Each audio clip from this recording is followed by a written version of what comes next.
제가 오늘 들려드릴 지금 계절이 봄이잖아요. 네. 그래서 봄에 맞는 소리를 들려드리고 싶은데 춘향가가 또 춘향이가 봄춘자 쓰고 향기향자 쓰거든요. 오. 근데 또 이별하는 거는 너무 폭풍 묻히고 여름, 겨울, 막 가을 약간 이런 느낌의 정서고 춘향이가 이도령을 만나고 어떤 식으로 해서 우리가 흔히 하는 이리 오너라 업고 놀자 이 소리가 들어가는지 사실은 이 소리의 내막에는 어떤 이야기가 숨겨져 있는지 그런 거를 정말 봄처럼 살랑살랑하는 그런 설레이는 어떤 감수성으로 여러분들께 좀 들려드리면 좋을 것 같아서 제가 판소리 이야기라고 하지 않고 이야기 판소리라고 해봤습니다.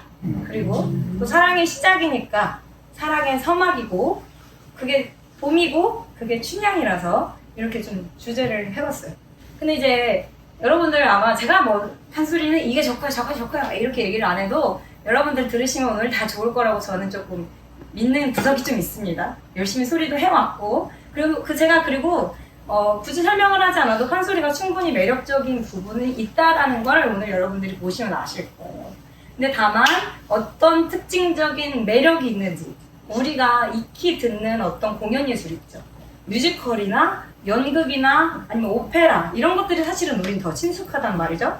근데 그런 거에 비해서 판소리만이 가지고 있는 매력이 어떤 게 있을 수가 있는지 그거를 조금 알고 들으면은 훨씬 더 나 좀 문화인 된 것 같은데 교양인 된 거 어디 가서 조금 썰 좀 풀 수 있겠다. 요 정도는 조금 제가 알려드릴 수 있게 좀 재밌게 이야기를 풀어보려고 합니다. 그래서 그 내용은 또 제가 이렇게 책에 또 적어놓은 내용이 있어서 이따 이거에 대한 내용을 조금 더 해보고 여러분들 혹시 예술의 정체를 파악하기 위해서 이 예술의 장르는 뭐야 이런 얘기 많이 하시죠.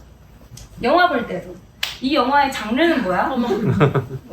아니면은 뭐 드라마라는 장르 아니면 예술마다 이렇게 장르가 있잖아요. 춤이면 춤, 노래면 노래? 눌러 부르네? 그래서 제가 이걸 왜 눌렀냐?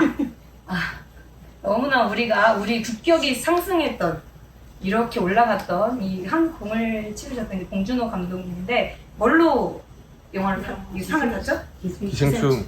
이 기생충으로 수상을 막 하고서 외신 기자들이 난리가 났었어요. 그때 기억나시죠? 그래서 그 한국 영화의 특징에 대해서 막 얘기를 할 때 도대체 한국 영화는 내가 여지껏 듣도 보지도 못했던 어떤 독창성을 가지고 있다.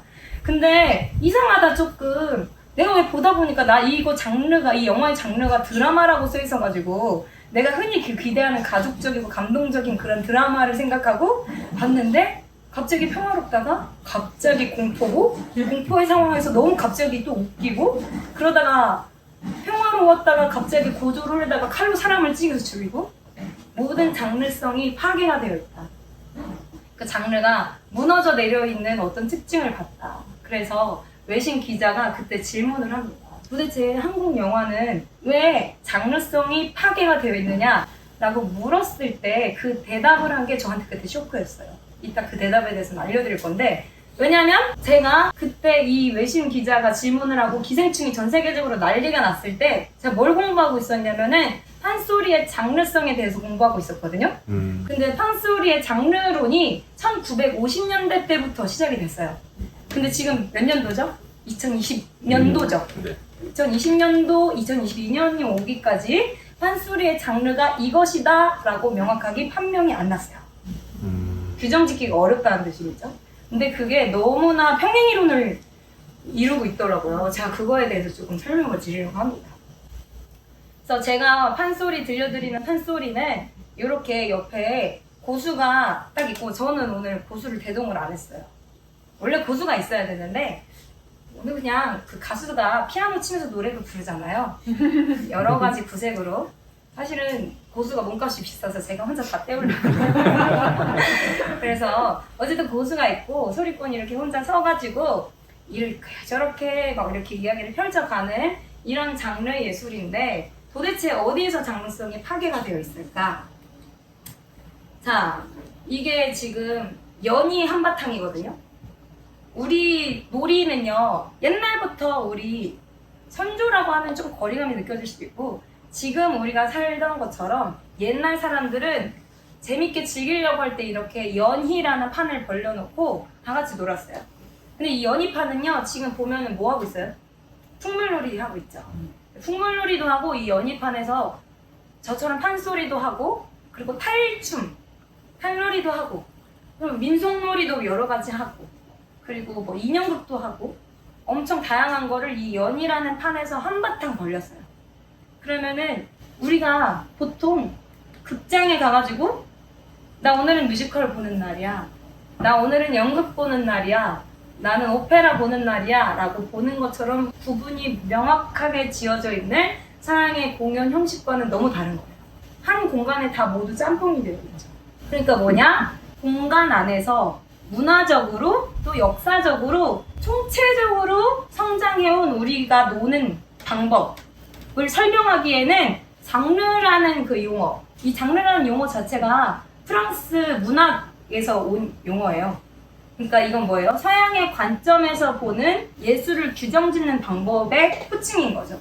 근데 그 기준법을 우리가 한 바탕에서 다 섞어놓고 같이 놀던 예술을 장르가 이것이다, 장르가 이것이다라고 구분짓지 않고 다 한바탕 같이 놀아 제끼면서 섞으면서 놀았던 그 예술을 장르라는 명으로 규정짓기에는 너무나 어려움이 있는 거죠. 우리가 그럼 뭐예요? 서양의 문명의 관점으로 우리 전통 문화를 보려고 하는 거예요. 우리가 한국인인데도 불구하고 그런 것이 있다. 근데 이게 문화예술에만 있을까요? 뭐 이렇게 예술관에만 있는 게 아니에요. 밥상이죠.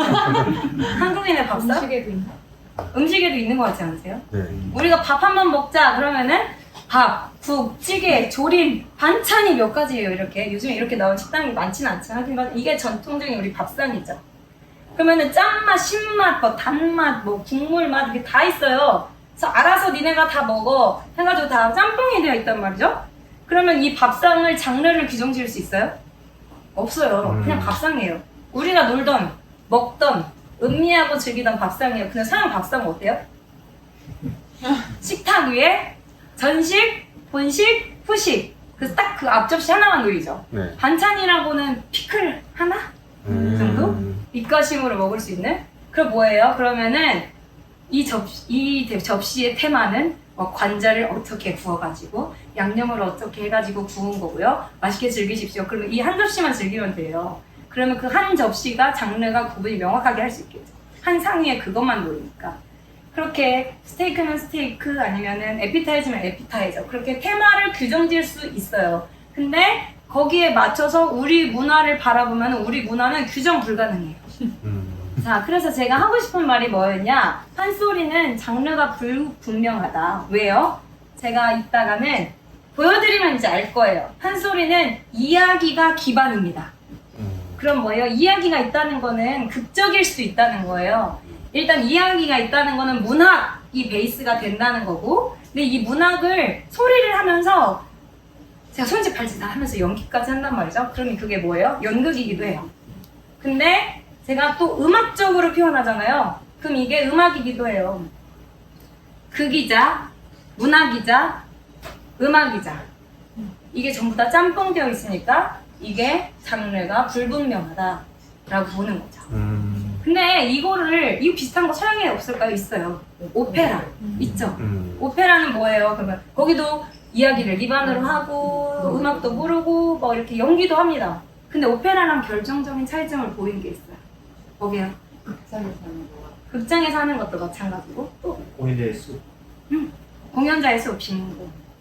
오페라는 배역을 역할을 맡고 있는 각자의 배우들이 있어요. 그쵸? 예를 들면 춘향이라는 뮤지컬을 한다고 볼게요. 그럼 춘향이 역할을 한 사람은 춘향이만 하면 돼요. 이몽룡만 하면 되고 방자만 하면 되고 얼마나 하면 된단 말이죠. 근데 판소리는 그걸 누가 다 해요? 한 사람의 소리꾼이 다 합니다. 그러니까 뭐예요? 수시로 내가 바뀌는 거예요. 성격이. 그러면서 이야기를 처음부터 끌고 가는 서사자 역할도 해야 돼요. 그러니까 이야기의 통찰을 내가 다 꿰고 있어야 그걸 전달력 있게 표현할 수 있겠죠. 그러니까 제가 그래서 판소리를 제가 22년 차거든요, 소리꾼. 근데 소리를 하면서 느끼는 게 나이 세지 마시고. 그래서 제가 판소리를 지금 나이 먹어서도 하면서 느낀 게 전 세계 판소리가 내가 봤을 때 제일 어렵다. 왜냐? 연기도 잘해야 돼요. 이야기적으로 잘 풀 수 있는 통찰과 해안도 있어야 돼요. 그리고 이걸 음악적으로 잘 표현할 수도 있어야 되고, 그리고 끼도 있어야 돼요. 이걸 다 조합해가지고. 그래서 이거를 다 표현하는데 음악만 봐도 어렵거든요. 판소리를 음악적으로 표현하려고 뭐 똥물을 마시네 무슨 폭포수 가서 피를 토하네. 제가 제일 많이 질문 받는 거. 피 토하면 결핵이지. 피 토하면 큰일 나. 어쨌든 그런 종합 예술성이 있어요. 근데 제가 봤을 때 그렇게 다 섞여 있는 것에서 우리 문화의 재기발랄함이 있고 거기에서 창의성이 나와요. 그러니까 갑자기 봉준호 영화 감독이 기생충에서 너무 재밌다가 갑자기 칼로 찌겨 죽이고 갑자기 너무 슬프고 무서워 죽겠는데 갑자기 웃고 있고 이런 정서가 다 우리 정서에서 나왔다 이 말이죠. 지금은 한류 콘텐츠가 전 세계적으로 엄청나게 주목을 받고 있잖아요. 네. 근데 우리가 그동안 몰랐던 창의성을 전 세계가 이제 주목하기 시작하는 거예요. 이거 되게 놀라운 일이죠. 근데 이게 단지 어느 날 갑자기 그냥 봉준호 감독에 의해서 혹은 무슨 BTS에 의해서 그래서 빵 뜬 게 아니라 전통에서부터 이어져 온 우리의 놀이 방식이 그렇게 콘텐츠로 뿜어져 나오는 거예요. 그러니까 이런 BTS가 전 세계적으로 성공한 원인을 노래만 좋다고 보지 않아요, 전문가들은. BTS가 신인 시절 때부터 백도 없었잖아요, 그때 당시 아시죠? 네. 근데 뭘로 소통했어요? 팬들하고 SNS로 소통하면서 아미와 소통하는 그 방식이 엄청나게 밀접했어요. 다른 어떤 가수들보다. 그래서 BTS의 성공 요인으로 가장 많이 꼽는 것 중에 하나가 얘네들은 음악적으로 옛날 그 빌보드 1위 하던 가수들, 대단한 가수들 누구 있죠? 마이클 잭슨이라든지 아니면은 그 머라이어 캐리 이런 사람들처럼 음악이 엄청나게 히트하지 않은 그 파워력은 솔직히 저는 개인적인 관점일 수도 있어요. 이거는 적을 수 있지만 이들은 콘텐츠적으로 소통하면서 이들이 성장해 왔어요. 그것도 어떻게 보면은 이들이 굉장히 창의적으로 본인을 만들어 온 거예요. 이뿐만 아니라 그냥 콘텐츠적으로만 봐도 오징어 게임 우리 전 세계적으로 히트했었죠. 이것도 보면은 굉장히 드라마도 있고 서스펜스, 굉장히 공포 스릴러적인 면도 있으면서 굉장히 여기에 뭐를 섞었어요? 우리 전통 놀이를 섞었어요. 네. 이런 것도 어떻게 보면 재기발랄한 짬뽕이죠.